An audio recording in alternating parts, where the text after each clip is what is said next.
ತಮ್ಮೆಲ್ಲರಿಗೂ ನವರಾತ್ರಿಯ ಆರಂಭದ ದಿನ ಇವತ್ತು. ತಮ್ಮೆಲ್ಲರಿಗೂ ಶುಭಾಶಯಗಳು. ಕರ್ನಾಟಕ ಜಾನಪದ ಪರಿಷತ್ತು ನಮ್ಮೆಲ್ಲರ ಸಂಸ್ಥೆ. ತಾವೆಲ್ಲರೂ ಪ್ರತಿ ನಮ್ಮೆಲ್ಲ ಕಾರ್ಯಕ್ರಮಗಳಿಗೂ ಪ್ರೋತ್ಸಾಹವನ್ನು ಕೊಟ್ಟು ನಮ್ಮನ್ನು ಮುನ್ನಡೆಸ್ತಾ ಇದ್ರಿ. ಅದಕ್ಕಾಗಿ ನಮಗೆಲ್ಲ ಕೃತಜ್ಞತೆಗಳು.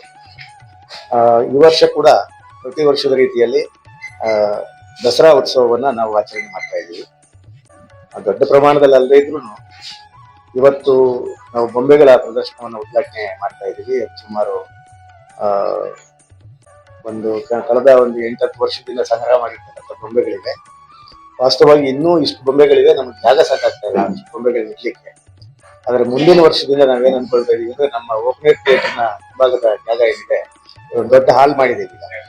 ಆ ದೊಡ್ಡ ಹಾಲ್ನಲ್ಲಿ ಆಕ್ಚುಲಿ ಡಬಲ್ ಬೊಂಬೆಗಳಿವೆ. ಮುಂದಿನ ವರ್ಷಕ್ಕೆ ಅದನ್ನ ಒಂದು ವ್ಯವಸ್ಥಿತವಾಗಿ ಅಲ್ಲಿ ಸರಿಯಾದ ಇದನ್ನೆಲ್ಲ ಮಾಡಿ ಮುಂದಿನ ವರ್ಷದಿಂದ ಅದನ್ನ ಮಾಡೋಣ ಅಂತ ಹೇಳಿ ಒಂದು ಯೋಚನೆ ಮಾಡ್ತಾ ಇದ್ವಿ. ಈಗ ಯಥಾ ಪ್ರಕಾರ ಪ್ರತಿ ವರ್ಷ ಏನ್ ಬೊಂಬೆಗಳನ್ನ ನಾವು ಇಡ್ತಾ ಇದ್ವಿ, ಅಷ್ಟು ಬೊಂಬೆಗಳು ಈಗ ಅದರಲ್ಲೂ ಕೂಡ ವೈವಿಧ್ಯಮಯವಾದ ಬೊಂಬೆಗಳಿವೆ.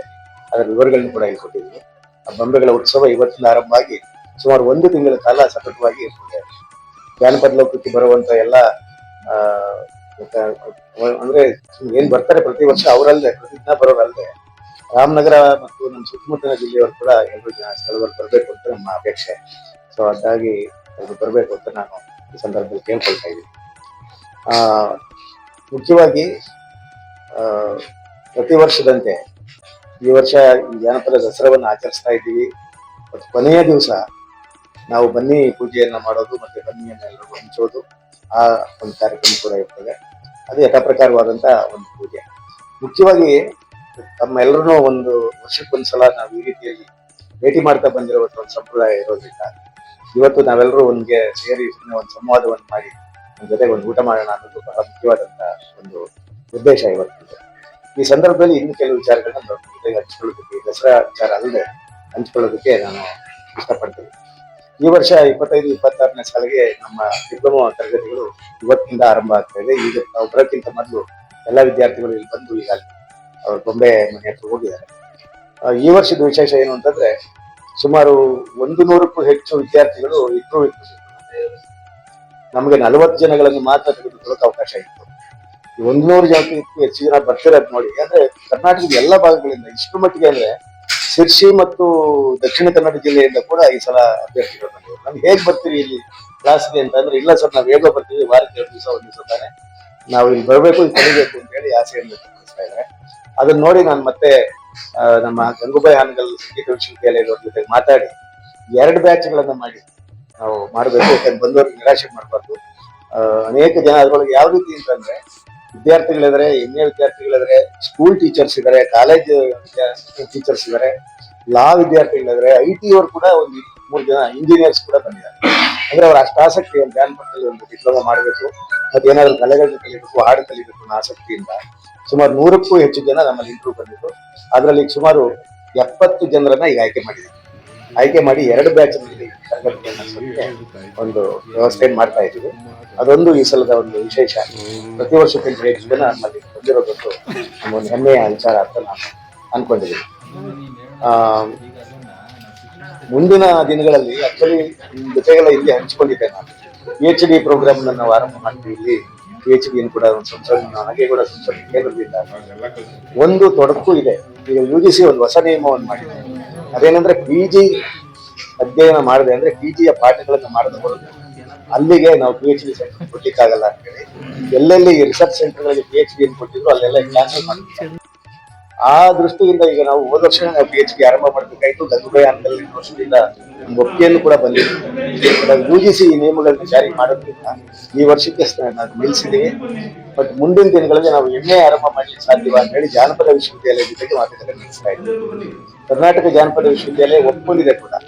ಒಂದ್ ವೇಳೆ ಜಾನಪದ MA ಮಾಡೋದಕ್ಕೆ ವಿದ್ಯಾರ್ಥಿಗಳು ಇಲ್ಲಿ ಬರೋದೇ ಅಂತಂದ್ರೆ ಅದನ್ನ ಆರಂಭ ಮಾಡಿ ಆಮೇಲೆ PhD ಆರಂಭ ಮಾಡಬೇಕು ಅನ್ನೋ ರೀತಿಯಲ್ಲಿ ಯೋಚನೆ ಮಾಡ್ತಾ ಇದ್ವಿ. ಒಂದು ತಾಂತ್ರಿಕ ಕಾರಣಕ್ಕಾಗಿ ಆ PhD ಈಗ ನಿಲ್ಸಿದ್ವಿ ನಾವು. ಅಂದ್ರೆ ಆರಂಭ ಏನಾಗಿರ್ಲಿಲ್ಲ, ಕಳೆದ ವರ್ಷದಿಂದ ಆಗ್ಬೇಕಾಗಿತ್ತು, ಬಟ್ ಅದು ತಾಂತ್ರಿಕ ಕಾರಣದಿಂದ ಅದು. ಮತ್ತೊಂದು ವಿಷಯ ಈಗ ನಮಗೆ ನಾನು ತಿಳಿಸ್ಬೇಕಾಗಿರೋದು ಚಿತ್ರಕುಟೀರ ಮರು ನಿರ್ಮಾಣ.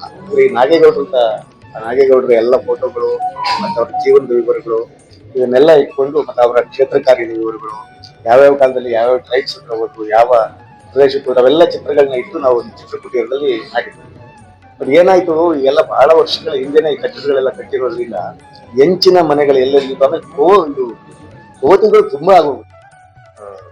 ಎಷ್ಟಂತ ಅಂದ್ರೆ ಅದು ನಾವು ನಿಯಂತ್ರಣ ಮಾಡೋದಕ್ಕೆ ಅಸಾಧ್ಯ ಆಗಿದೆ. ಅವ ಮೇಲೆಲ್ಲ ತುಳಿದು ಮಾಡಿ ಆ ಹೆಂಚುಗಳು ಹೊಡೆದು ಮತ್ತೆ ಗೋಡೆಗಳು ಕೂಡ ಶಿಥಿಲ ಆಗಿದೆ ಒಂದು ಕಟ್ಟಡ.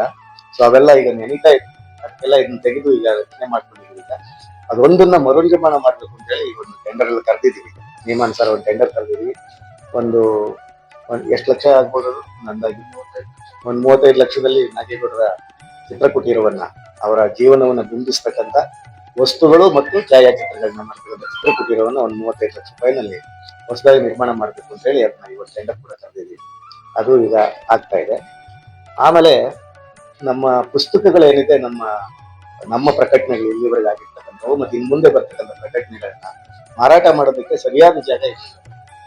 ನಾವು ಮುಂದ್ಗಡೆ ಇರ್ತಕ್ಕಂಥ ಏನು ಅಂಗಡಿಗಳಿಗೆ ಬಾಡಿಗೆ ಕೊಟ್ಟಿದ್ವಿ ಅದನ್ನ ಎಲ್ಲ ನಾವು ಖಾಲಿ ಮಾಡಿಸಿ ಅದರಲ್ಲಿ 2 ಮಳಿಗೆಗಳನ್ನ ಸೇರಿಸಿ ಒಂದು ಮಾಡಿ ಅಲ್ಲಿ ಪುಸ್ತಕಗಳು ಮತ್ತು ಕರಕುಶಲ ವಸ್ತುಗಳು, ಅಂದ್ರೆ ನಮ್ಮ ಬುಡಕಟ್ಟುಗಳು ಮಾಡುವಂತ, ನಮ್ಮ ಜನಪದರು ಹಳ್ಳಿಗಳಲ್ಲಿ ಮಾಡ್ತಕ್ಕಂಥ ಮತ್ತು ಬೇಸಿಗೆಯ ಮಾದರಿಯಲ್ಲಿ ಬಟ್ಟೆ ಉಡುಪುಗಳು ಮತ್ತೊಂದು ಮಾಡ್ತಕ್ಕಂಥ ಕಂಬಳಿ ಇರ್ಬೋದು, ಕೌದಿ ಇರ್ಬೋದು, ಬಿದಿರು ಮತ್ತು ಬೆತ್ತದ ಬುಟ್ಟಿ ಇತರ ಚಿತ್ತಾರಗಳಿರ್ಬೋದು, ಆಮೇಲೆ ಬೀವರಿ ಚಿತ್ತಾರ ಇರ್ಬೋದು, ಮತ್ತೆ ಬುಡಕಟ್ಟುಗಳ ಬೇರೆ ಬೇರೆ ಚಿತ್ತಾರ ಇರ್ಬೋದು, ಇಂಥದ್ನೆಲ್ಲ ತಂದು ಇಲ್ಲಿ ಮಾರಾಟ ಮಾಡುವ ವ್ಯವಸ್ಥೆ ಮಾಡಬೇಕು ಅಂತ ಒಂದು ಹೊಸ ಯೋಜನೆಯನ್ನು ಮಾಡಿ ಈಗ ಅಲ್ಲಿ ಏನು 2 ನಮ್ಮ ಮಳಿಗೆಗಳಿತ್ತು, ಆ ಮಳಿಗೆಗಳನ್ನ ಒಂದು ಮಳಿಗೆ ಮಾಡಿ ಅದನ್ನ ರೆನೋವೇಟ್ ಮಾಡ್ತಾ ಇದ್ದೀವಿ. ಈಗ ಅಲ್ಲಿ ಪುಸ್ತಕ ಮತ್ತು ಕರಕುಶಲ ವಸ್ತುಗಳ ಮಾರಾಟ ಕೇಂದ್ರವನ್ನ ಈ ವರ್ಷದಿಂದ ಆರಂಭ ಮಾಡ್ತಾ ಇದ್ದೀವಿ. ಬಹುಶಃ ಇನ್ನೊಂದು 2-3 ತಿಂಗಳಾಗ್ಬೋದು ರೆನೋವೇಷನ್ ಮಾಡೋದಕ್ಕೆ. ಅದೊಂದನ್ನು ಮಾಡ್ತಾ ಇದ್ದೀವಿ. ಬಹುಶಃ ನಮ್ಮ ಲೋಕೋತ್ಸವ ಟೈಮ್ಗೆ ಅದನ್ನ ಉದ್ಘಾಟನೆ ಮಾಡ್ತೀವಿ ನಾವು. ಮತ್ತೆ ಇನ್ನೊಂದು ಬಹಳ ಮುಖ್ಯವಾದಂತಹ ಸಂಗತಿ ಅಂತಂದ್ರೆ, ಎಚ್ ಎಲ್ ನಾಗೇಗೌಡರ ಪುಸ್ತಕಗಳು ಬಹಳ ವರ್ಷಗಳಿಂದ ಅದು ರೀಪ್ರಿಂಟ್ ಆಗಿಲ್ಲ. ಅವು ಅನೇಕರಿಗೆ ಸಿಗ್ತಾ ಇಲ್ಲ. ಎಲ್ಲ 1-2 ಕೃತಿಗಳನ್ನ ಬಿಟ್ರೆ ಅವ್ರು ರೀಪ್ರಿಂಟ್ ಸಿಗ್ತಾ ಇಲ್ಲ. ಅವ್ರ ಅತ್ಯುತ್ತಮವಾದಂತ ದೊಡ್ಡ ಮನೆ ಕಾದಂಬರಿ ಇದೆ, ಬೆಟ್ಟದಿಂದ ಬೆಟ್ಟಲಿಗೆ ಅಂತಕ್ಕಂಥ ಕಾಫಿಯ ಕಥೆ ಇದೆ, ಬಹಳ ಅದ್ಭುತವಾದ ಪುಸ್ತಕ ಅದು. ಆಮೇಲೆ ಪುಣ್ಣಿಗೆ ಗಂಗಣ್ಣ ಗಂಧರ್ವ, ಸೊನ್ನೆಯಿಂದ ಸೊನ್ನೆಗೆ, ಆಮೇಲೆ ಅವರೆಲ್ಲ ಜನಪದ ಕೃತಿಗಳು ಯಾವುದು ಸರಿಯಾಗಿ ಸಿಗ್ತಲ್ಲ. ಮತ್ತೆ ಪ್ರವಾಸಿ ಕಂಡ ಇಂಡಿಯಾ, ಆಮೇಲೆ ಅವರ ಜೀವನ ಚರಿತ್ರೆ, ಈ ಪುಸ್ತಕಗಳು ಯಾವುದು ಈಗ ಸರಿಯಾಗಿ ಸಿಗದೇ ಇರೋ ಕಾರಣಕ್ಕಾಗಿ ನಾವೇನ್ ಮಾಡಿದೀವಿ, ಈಗ ಅವರ ಕುಟುಂಬದವ್ರ ಜೊತೆಗೆ ಮಾತನಾಡಿ ಹಕ್ಕುಗಳು ಅವರ ಮೊಮ್ಮಗಳ ಹತ್ರ ಮತ್ತು ಅವರ ಮಗಳ ಹತ್ರ ಇತ್ತು. ಆ ಹಕ್ಕುಗಳನ್ನ ಈಗ ನಾವು ಪಡೆದಿದ್ದೀವಿ. ಸೊ ಆ ಹಕ್ಕುಗಳನ್ನ ಪಡೆದು ಇನ್ಮೇಲೆ ನಾವು ಕೃತಿಗಳನ್ನ ಪ್ರಕಟಣೆ ಮಾಡಿ ಜಾನಪದ ಪರಿಷತ್ತಿನ ವತಿಯಿಂದ ಅದನ್ನ ಮಾರಾಟ ಮಾಡುವ ವ್ಯವಸ್ಥೆಯನ್ನು ಮಾಡಬೇಕು ಅಂತ ಒಂದು ತೀರ್ಮಾನ ಮಾಡಿ, ಮೊದಲನೇದಾಗಿ ಈಗ ಬೆಟ್ಟದಿಂದ ಬೆಟ್ಟಲಿಗೆ ಅಂತ ಬಹಳ ಡಿಮ್ಯಾಂಡ್ ಇತ್ತು ಆ ಪುಸ್ತಕಕ್ಕೆ. ಅಂದ್ರೆ ಅವರು ಚಿಕ್ಕಮಗಳೂರು ಜಿಲ್ಲೆಯ DC ಆಗಿದ್ದಾಗ ನಾಗೇಗೌಡರು ಎಷ್ಟು ಅದ್ಭುತವಾದ ಒಂದು ಕೆಲಸ ಮಾಡಿದ್ದಾರೆ ಅಂತಂದ್ರೆ, ಆ ಕಾಫಿಯ ಉಗಮ ಅದು ಎಲ್ಲಿಂದ ಬಂತು, ಹೇಗೆ ಪ್ರಸಾರ ಆಯ್ತು, ಕರ್ನಾಟಕಕ್ಕೆ ಹೇಗೆ ಬಂತು, ಕರ್ನಾಟಕದ ಉದ್ಯಮ ಹೇಗೆ ಬೆಳೀತು, ಬಹಳ ಸುಂದರವಾಗಿ ಮತ್ತು ರಿಸರ್ಚ್ ಮಾಡಿ ಆ ಪುಸ್ತಕವನ್ನು ಬರೆದಿದ್ದಾರೆ. ತುಂಬಾ ಬೇಡಿಕೆ ಇತ್ತು ಅದಕ್ಕೆ. ಮೊಟ್ಟ ಮೊದಲನೇದಾಗಿ ಈಗ ಬೆಟ್ಟದಿಂದ ಬೆಟ್ಟಲಿಗೆ ಕೃತಿಯನ್ನ ಪ್ರಕಟಣೆ ಮಾಡಿ ಕಳೆದ ತಿಂಗಳು ಬೆಂಗಳೂರಿನ ಬಿಡುಗಡೆ ಕೂಡ ಆಗಿತ್ತು. ಆ ಪುಸ್ತಕವನ್ನು ಮಾಡಿದ್ವಿ. ಇನ್ನು ಹಂತವಾಗಿ ನಾಗೇಗೌಡರ ಎಲ್ಲ ಕೃತಿಗಳನ್ನು ಜಾನಪದ ಪರಿಷತ್ತಿನ ವತಿಯಿಂದ ಪ್ರಕಟಣೆ ಮಾಡ್ತಕ್ಕಂಥ ಯೋಜನೆಯನ್ನ ಆರಂಭ ಮಾಡಿದ್ದೀವಿ. ಇಷ್ಟು ವಿಷಯಗಳು ತಮ್ಮ ಜೊತೆಗೆ ನಾನು ಹಂಚ್ಕೋಬೇಕಾಗಿತ್ತು. ಮತ್ತೇನಾದ್ರು ತಮ್ಮ ಪ್ರಶ್ನೆಗಳಿದ್ದರೆ. ವಿಡಿಯೋ ಇಷ್ಟವಾಗಿದ್ದರೆ ಲೈಕ್, ಶೇರ್ ಮತ್ತು ಸಬ್ಸ್ಕ್ರೈಬ್ ಮಾಡಿರಿ. ವಂದನೆಗಳೊಂದಿಗೆ